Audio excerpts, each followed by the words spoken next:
Servir ao outro é uma ferramenta magnífica no nosso processo de expansão de consciência. Mas o que é que isso tem a ver com manifestação da nossa realidade? Vamos entender? Vem comigo nesse vídeo. Eu sou a Renata Fernandes e este é o Reconexão Interior. Todos nós temos dentro da gente a semente da vontade de conhecermos a nós mesmos, de saber qual é a nossa real natureza e essa vontade de retorno, de união com a nossa fonte. E embora para as pessoas isso vai manifestar em tempos diferentes, no decorrer dessa vida, ou ainda que não nessa vida, em outras vidas, as leis universais, elas funcionam de forma tão perfeita que mais cedo ou mais tarde a gente vai acabar trombando nesse caminho.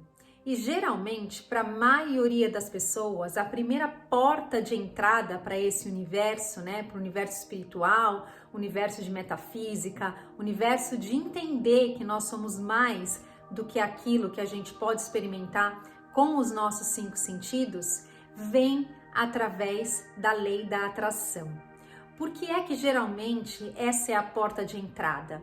Porque via de regra a gente vai buscar uma saída quando a gente está muito infeliz com o ponto que a nossa vida chegou, com a situação da nossa vida. E aí a gente começa a buscar por respostas, porque a gente quer transformar aquilo que a gente está vivendo. E uma coisa vai levar a outra. Então, para aquelas pessoas que, por exemplo, estão experimentando uma doença grave, e foram buscar no mundo várias alternativas de solução para aquilo que elas estão vivendo sem nenhum sucesso. E até muito pelo contrário, às vezes elas encontram médicos que vão dar diagnósticos definitivos e decisivos com relação à vida delas. Mas algumas pessoas têm uma certeza dentro delas que é maior do que elas mesmas, de que deve haver uma saída, que elas não conseguem se conformar com aquilo que outras pessoas estão dizendo. E aí quando nasce na gente esse inconformismo, essa curiosidade, essa vontade de mudar, é que a gente começa a traçar um caminho diferente. Se você der uma olhada no YouTube e procurar por histórias de transformação do Dr. Joe Dispenza, você vai entender do que é que eu tô falando.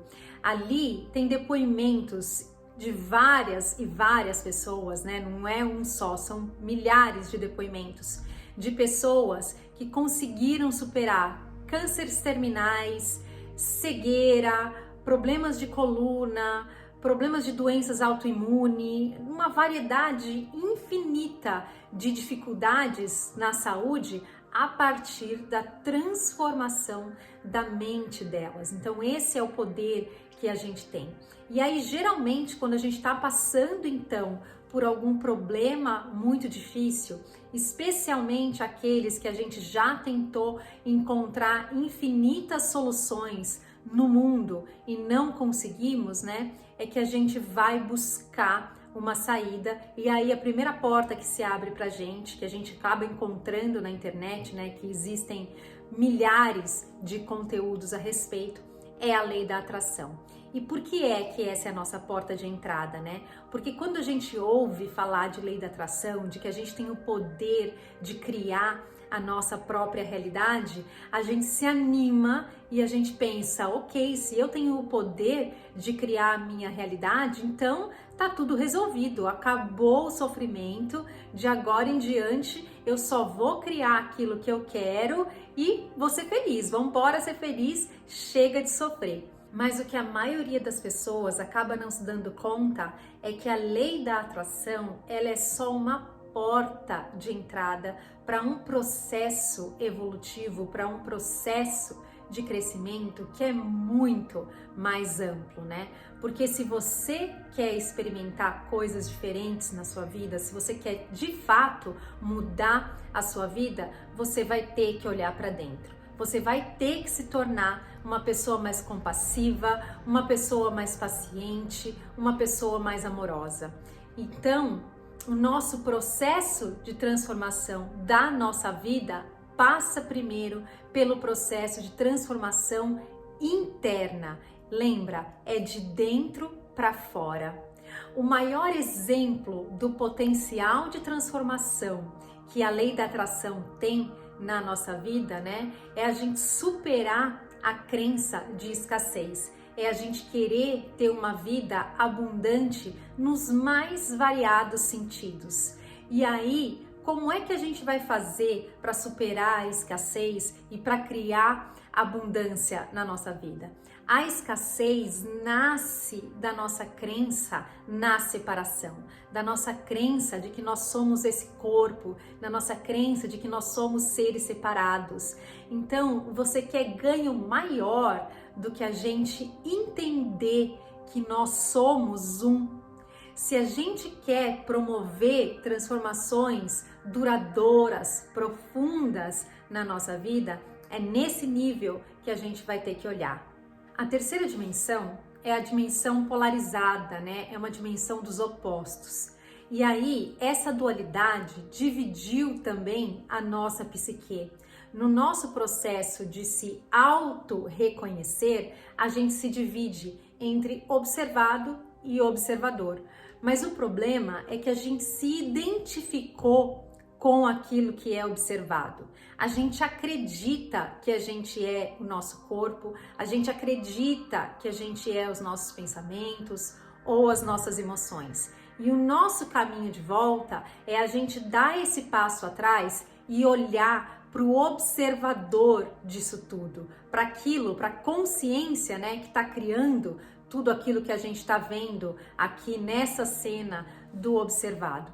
E como é que a gente faz para dar esse passo atrás? Como é que a gente faz para deixar de se enxergar separado, para deixar de se enxergar como um corpo?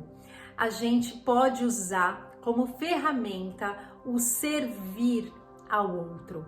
Como assim, Renata? Como é que isso funciona? Como é que o servir ao outro vai me ajudar a entender, a resgatar essa sensação de unidade dentro de mim, essa sensação de que eu sou una com tudo o que está ao meu redor? E se eu sou una com tudo o que está ao meu redor, quão abundante eu sou, né? A gente supera, a gente transcende a crença da escassez a partir desse olhar.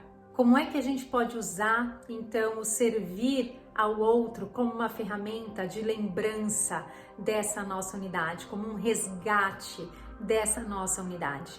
Você consegue se lembrar de algum momento em que você tenha feito alguma coisa para alguém pela simples vontade de fazer, pela simples vontade de dar, do dar por dar mesmo? Eu consigo me lembrar de várias vezes em que eu dei banhos demorados nos meus filhos, quando eles eram bebês, nos momentos que eu colocava eles para ninar e cantava ali uma canção para que eles relaxassem, para que eles pudessem ter uma noite de sono melhor. Ou quando eu recebo amigos em casa e preparo uma comida deliciosa para que a gente possa celebrar juntos, para que a gente possa estar juntos naquele momento, compartilhando. Tudo isso é dar por dar, né? A gente faz sem esperar nada em troca. Qual é o resultado dessas nossas ações no mundo? O resultado é que com o tempo você vai perceber que o servir ao outro significa, em última instância, servir a você mesmo. Porque quando você serve o outro, quando você dá por dar, você entra em contato com essa alegria e com esse prazer dentro de você que existe imbuído nessas ações. E quanto mais você alimenta essa energia dentro de você, mais ela volta para você de alguma forma. Por isso que o servir ao outro acaba, em última instância, querendo dizer servir a você mesmo, né? Essa é a maior prova da nossa unicidade, de que nós todos somos um só. Eu li esses dias, por exemplo, uma história de um arquiteto que estava começando a sua carreira e ele estava começando também uma família, né? Ele tinha se casado, o seu filho estava para nascer e ele estava muito preocupado em ser bem-sucedido. em fazer dinheiro aí logo naquele comecinho, porque era muito importante para ele para começar essa nova família.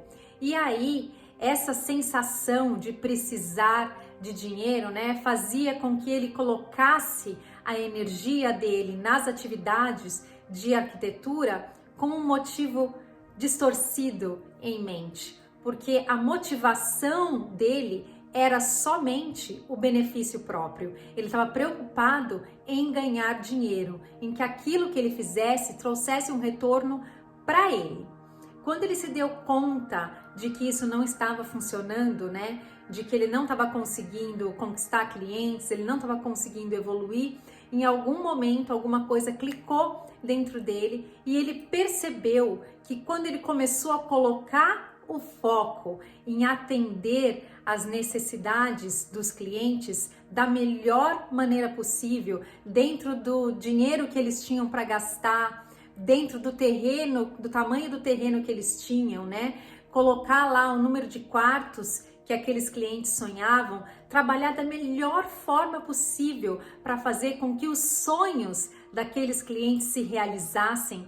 Ele começou a sentir uma alegria imensa, porque ele estava servindo ao outro dentro daquilo que eram as habilidades dele, né, que eram fazer os projetos de arquitetura.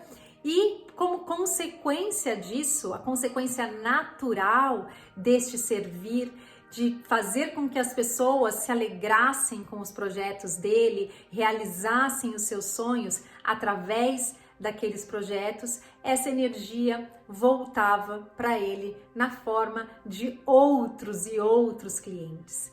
Então, pode ser que nesse nosso caminho, né, de servir ao outro, pode ser que a gente se encontre dentro da profissão errada, como também pode ser que a gente consiga se transformar dentro daquilo que a gente já faz hoje, mudando aí a perspectiva da motivação daquilo que a gente está fazendo.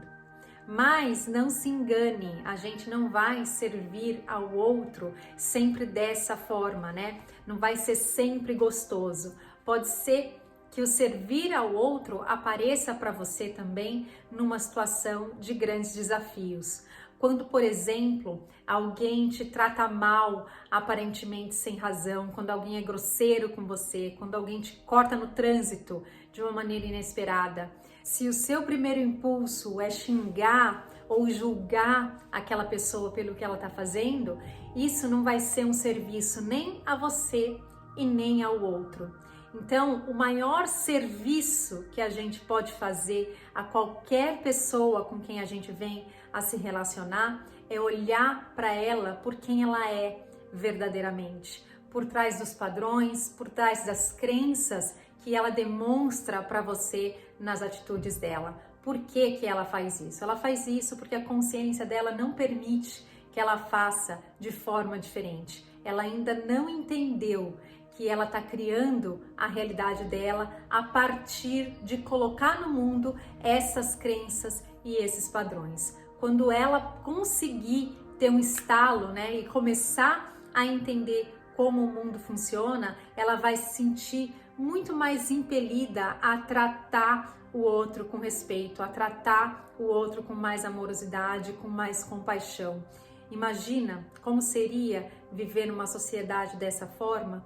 Então, se a gente quer viver num mundo transformado, né? Ou se a gente quer transformar a nossa vida, nós precisamos ser os agentes dessa mudança, no micro e no macro. Então, experimente colocar isso em prática no seu dia a dia, nas pequenas coisas. Naquele bom dia que você dá para o seu porteiro, no sorriso que você abre para o atendente na padaria, por exemplo, ou perdoando alguém que foi grosseiro com você, deixando para lá, tentando olhar para além daquela situação. Às vezes a gente vai conseguir, às vezes não, né? Às vezes enrosca. Mas tá tudo bem também, porque tudo faz parte desse nosso processo evolutivo. O mais importante é que a gente esteja consciente de que é isso que está acontecendo, que a gente esteja consciente das nossas escolhas e das nossas ações, porque ainda que a gente escolha um caminho que não é o ideal, né? Ainda que naquele momento a gente não consiga fazer diferente, tá tudo bem se você estiver observando.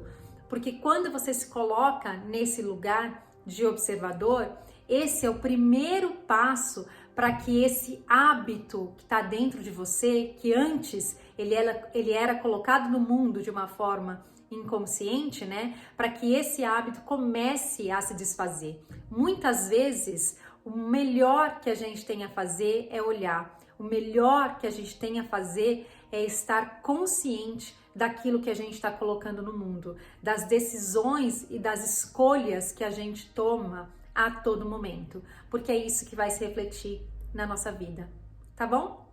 Era isso que eu queria compartilhar com vocês no vídeo de hoje. Se você gostou desse vídeo, deixa aí o seu curtir. Muito obrigada e até o próximo vídeo.